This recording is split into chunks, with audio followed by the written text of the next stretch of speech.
Halo, jumpa lagi dengan Valentera Channel. Senang sekali rasanya bisa berjumpa lagi dan berbagi pengalaman dengan teman-teman semua. Pada kesempatan ini kita akan belajar mengenai GSP berikut dengan contoh-contohnya. Sebagai latihan, teman-teman dapat download materinya yang sudah saya siapkan, linknya di description di video ini. Silakan di-download dan kita akan bahas bersama-sama. Dan saya mengingatkan bagi teman-teman yang belum subscribe, kliklah subscribe dan bunyikan loncengnya agar teman-teman selalu dapat notifikasi ketika saya upload video-video selanjutnya. Silakan juga di-share ke teman-teman yang lain atau ke siapapun yang ingin belajar CATIA secara gratis. Kita lanjut ke Q25, define invoke object Q25, 24-nya di hide. Ya teman-teman, sekarang kita masuk ke operation. Kita masuk ke operation. Kolom operation, di sini ada yang namanya join. Nah teman-teman klik dua kali di join satu, teman-teman akan lihat pola pembuatannya.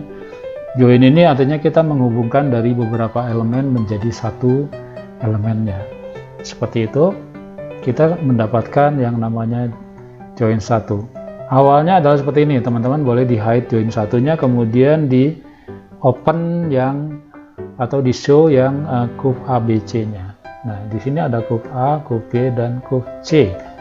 Kita akan join, teman-teman klik join, atau bisa kita rectangle seperti ini biar cepat ya, akan kena semua. Kemudian teman-teman klik join ya.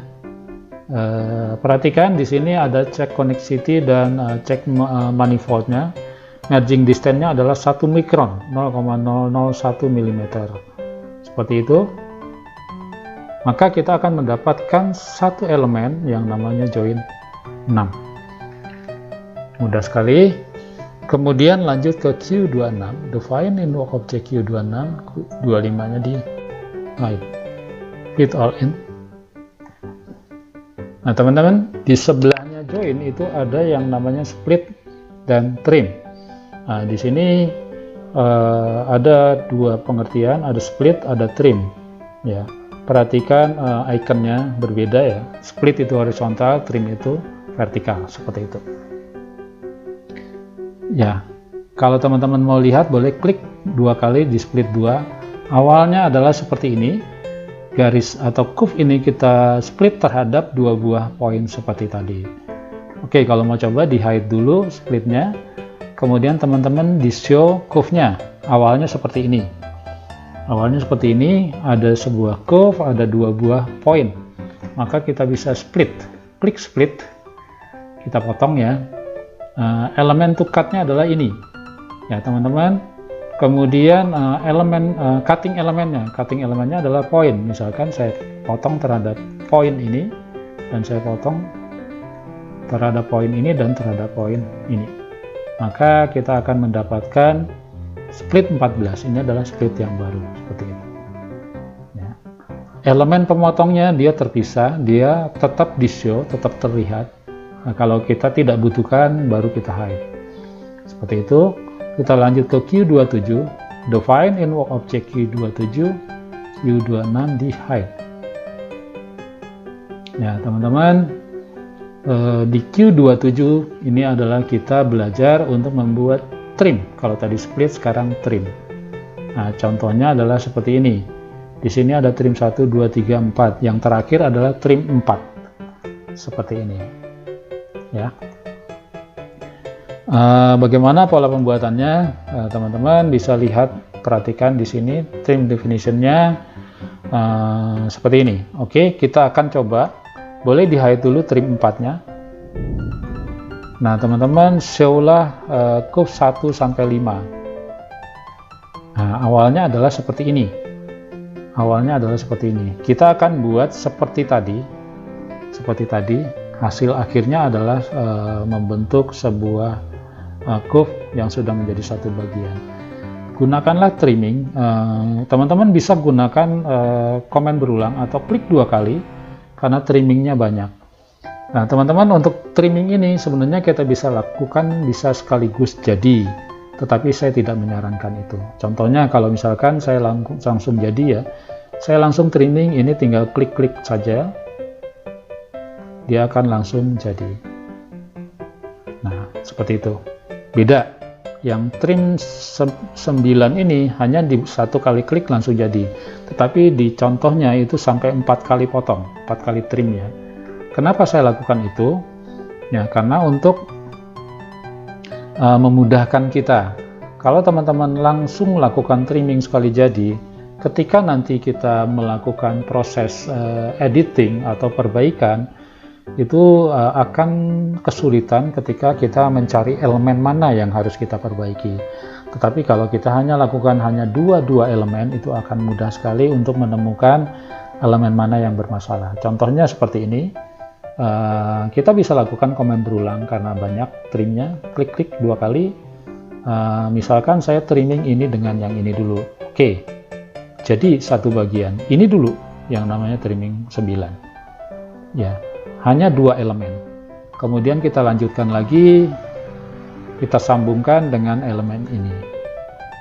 2 elemen, ini kita sambungkan. 2 elemen, memang terlihat lama, tetapi ini relatif jauh lebih aman ketika nanti kita menemukan masalah dengan proses trimming. Ya, just informasi, banyak sekali terjadi masalah-masalah di next proses atau di proses lanjutan. Karena proses trimmingnya yang terlalu multi.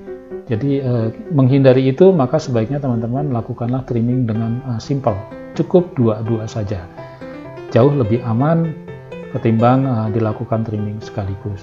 Tidak ada yang salah dengan keduanya, namun saya menyarankan cari aman, sebaiknya jangan banyak-banyak ketika kita melakukan proses trimming. Lanjut ke Q28, Define Walk Object Q28.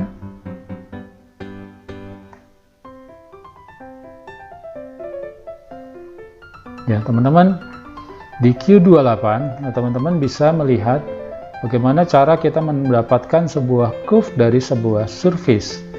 Nah, di sini ada surface, kita bisa mendapatkan boundary-nya dari sebuah surface tersebut. Ya, di sebelah trimming itu ada boundary. Mudah sekali. Teman-teman boleh di hide dulu, atau teman-teman boleh klik 2 kali di boundary-nya, kita akan lihat proses pembuatannya. Ya, seperti itu. Oke, ini kita hide boundary-nya. Awalnya adalah seperti ini. Nah, edge-nya ini kita bisa ambil menjadi sebuah curve dengan cara klik boundary dari sebuah surface ini. Dalam case ini yang berwarna hijau, nanti semua boundary-nya akan kita ambil. Teman-teman juga bisa mengambil misalkan sebagian, limit 1 dan limit 2-nya kita tentukan. Misalkan saya mau mengambil bagian ini ke arah yang bawah sini, sampai dengan di ujung sini. Di sini ada poinnya, ada vertex-nya di situ. Nah, maka yang kita ambil curve-nya adalah yang ininya saja. Jadi boundary yang kita ambil adalah misalkan untuk curve yang sebelah sini saja. Tidak semua kita perlu ambil, misalkan seperti itu. Ya, itu mengenai boundary. Kemudian tambahan di boundary itu ada yang namanya extract. Nah, jadi teman-teman juga bisa mengekstrak dari si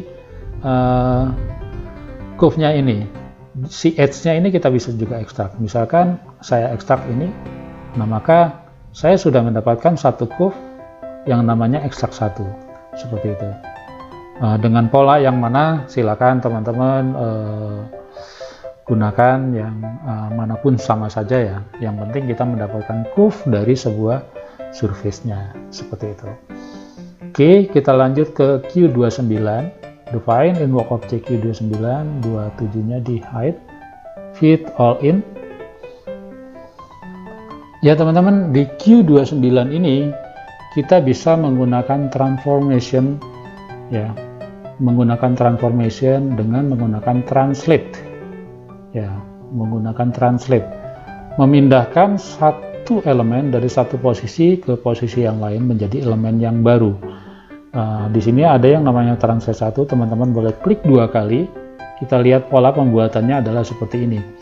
vector definition-nya adalah direction dan distance. Artinya kita menentukan arahnya dan jaraknya berapa. Bisa juga dengan menggunakan point to point dengan dua buah poin. Hal lain tentunya bisa menggunakan koordinat seperti itu. Oke, case ini adalah menggunakan direction. Oke, teman-teman kalau mau coba boleh ini di hide dulu atau menggunakan cara yang elemen yang sudah ada boleh. Klik translate menggunakan direction dan distance. Elemen yang mau ditranslate itu mana? Misalkan ini garis yang putih, curve yang putih, directionnya mana? Saya menggunakan garis yang ini. Atau teman-teman juga bisa menggunakan kompas direction ya. Klik kanan misalkan ke arah X komponen, Y, Z komponen, silakan. Nah, di sini sudah ada garisnya, ini adalah directionnya, maka kita akan bisa tentukan jaraknya berapa dari si curve tersebut. Ya, misalkan masukkan angka 200, preview, nah jaraknya 200, kita sudah mempunyai satu elemen yang baru yang namanya translate 2. Nah, originalnya adalah translate 1, kalau teman-teman tidak butuh ini boleh di hide seperti itu ya. Satu lagi Q30 define in work object Q30, Q29 nya di hide ya. Teman-teman di Q30 ini adalah extrapolate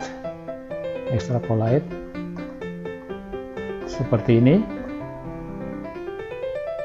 ya. Misalkan di sini aslinya adalah curve 7, sekarang sudah dipanjangin menjadi extrapol 2. Teman-teman boleh di hide dulu. Awalnya adalah seperti ini, di show curve 7 nya. Awalnya adalah seperti ini, ada curve, ada point di sini. Maka kita bisa kita perpanjang curve ini dengan menggunakan extrapolate. Klik extrapolate.